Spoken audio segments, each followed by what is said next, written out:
افسوس که پر کشیده شبدیز، ای شاعر خوشمرام برخیز. ما را غم داغ تو بسوزاند، پند تو مراست به گوش آویز.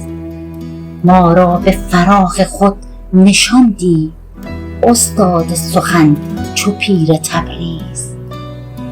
از حسن حسن سخن چه گویم، بودی ز مرام و عشق لبریز. یارب اسدیست میهمانت، عفو کن تو تمام شاعران نیز. آزاد ز هجر دوست بارد، این اشک روان ز داغ شبدیز. شعر زیبا از مدیر انجمن شعر و ادب استاد خوشقلم آزاد میبودی.